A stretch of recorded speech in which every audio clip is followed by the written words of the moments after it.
JG Ranch out here. Just out in the yard building my fence.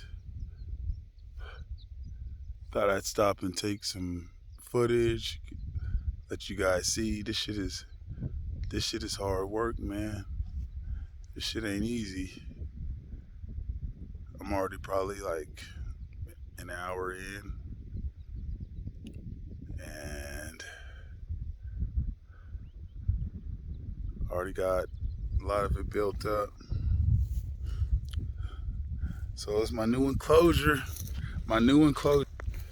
So from here all the way wrapping around, way out there, and we're finally standing up over here.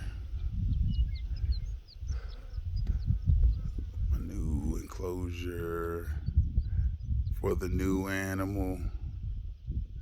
animals once I get multiples, but start off with one. But it's gonna be a nice size enclosure, that's for sure. It's see, this enclosure over here is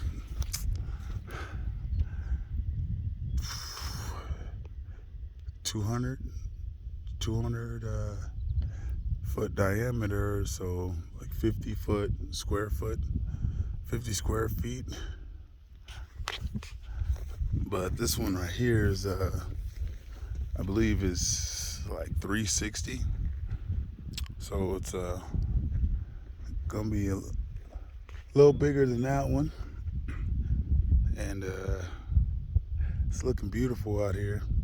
I'm thinking about getting them over in here to eat up all the vegetation. That way it'll get it all down the bare. And I can see the real topography of the land. See if I need to smoothing it out, because it got a lot of rough patches in there. But my other animal will probably smooth it out too. But they'll come in here and gnaw this stuff up in like 24 hours. They'll have this thing like all the way bare ground with nothing on it. So I may get them in here and just let them eat it all up. Or just let the new animal take care of it. So JG Ranch, we out here building, constructing, growing, living, loving, happy. You do the same. JG, we out.